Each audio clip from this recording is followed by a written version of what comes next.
Hey guys, what's going on and welcome to a brand new video. If you're new to the channel, please like the video because that helps it get out to more people and those new people come in, and hopefully you guys, if you haven't already, subscribe to the channel because we are on the road to 1,200 subscribers. So please subscribe if you haven't already, as I want to hit that mark very soon, hopefully.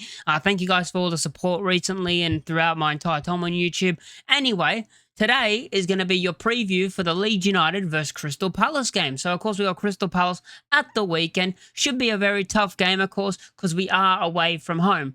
We are playing away from home. We are in London. It's going to be a difficult game. But the team news is out. We're going to get through the team news and then we'll go through what we normally go through. So we'll go through Crystal Palace and their form recently. And yeah, then we'll go through our starting 11. We'll do what we always do, of course. But yeah, the team news for this game is a major doubt on Okafor, who has a hip injury still. There was a picture that he put up on Instagram that he is back. I mean, the club did it as well. He is back in training. So that's a good thing. So it looks like it won't be too long until Okafor is ready. But at the moment, he still has that injury and he's slowly coming back into training and slowly coming back, hopefully to be available in the next coming, probably after the FA Cup game, I would probably say he'll be hopefully available by. That's like probably the earliest I hope for. Maybe he'll be available next game, but hopefully it's the game right after the league game, right after the FA Cup game that he'll be available for, because we have missed him a little bit and I think he was actually performing very well. Like, he hasn't been good all season really. He had a pretty poor season, but he started playing well the last 3 games he played and then he got that injury. So he started picking up some form and started to play some good football.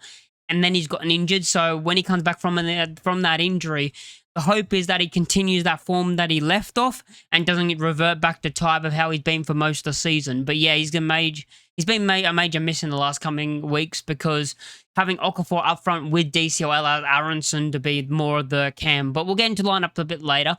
But yeah, so he's out. A slight doubt on DCL because of his knee. So a slight doubt on DCL, which would be a massive miss.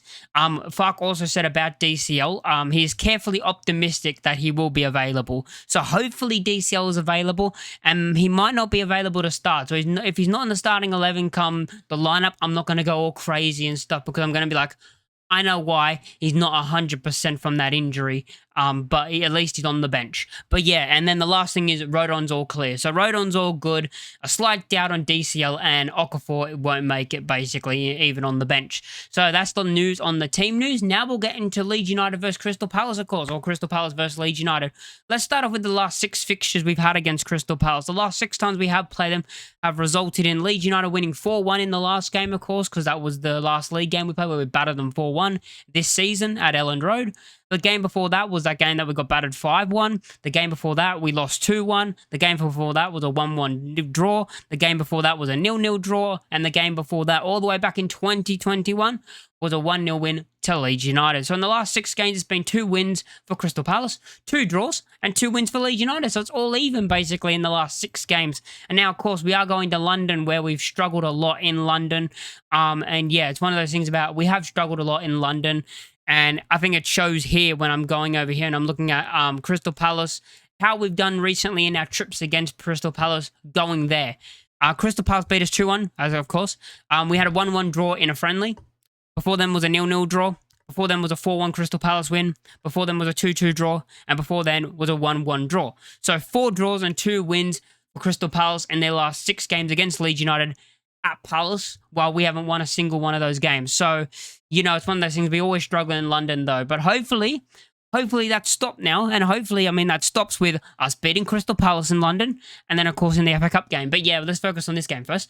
I think hopefully going into this game, we change history, basically, and stop being this team that always struggle in London.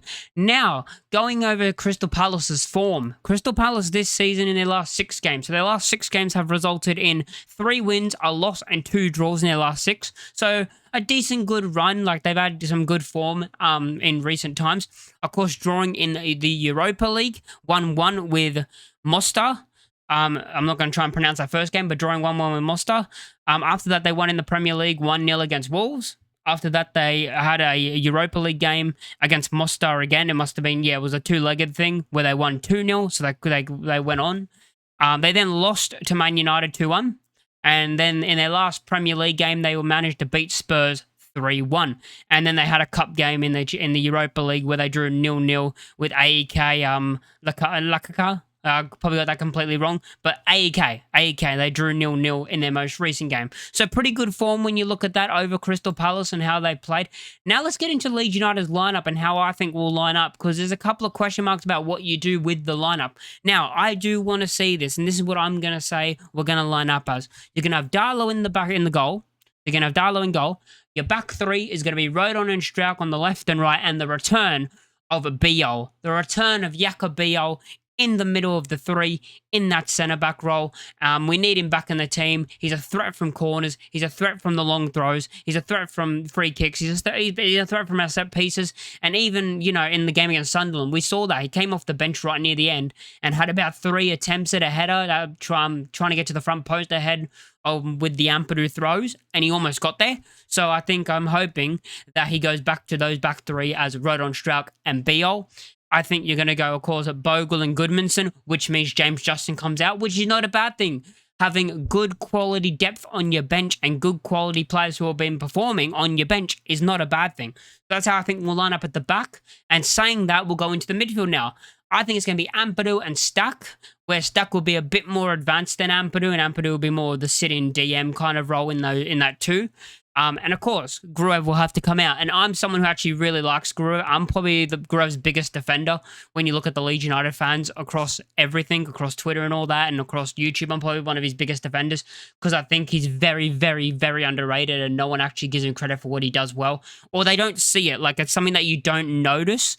But I think he's going to come out for this game because we need to be a bit more attacking. And Gruev can come into the games when we play the big teams, when we're not expected to have a lot of the ball, and we're expected to be under the pump.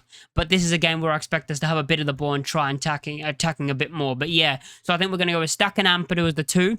I then think you're going to go Aronson ahead of them. So you're going to play Aronson as like a number 10 on his own. So he's just going to be the only one. But instead of having the 2 8s of Stack and Aronson, I think we're going to go with the 2 and then have Aronson in the 10 role. I think that's how we're going to line up when you look at the team. And then I think you're going to go with DCL, hopefully if he's available, and Lucas Mecha in that front 2 position, and we're going to go back to that 2 up front with Aronson just in behind, because I think you also get the best out of Aronson when you have the 2 strikers up front. Firstly, when he gets on the ball, he can actually create because he gets more of a chance to create, due to the fact of he has 2 players he can look for. 2 players who can split defenders both ways, who can open up the spaces.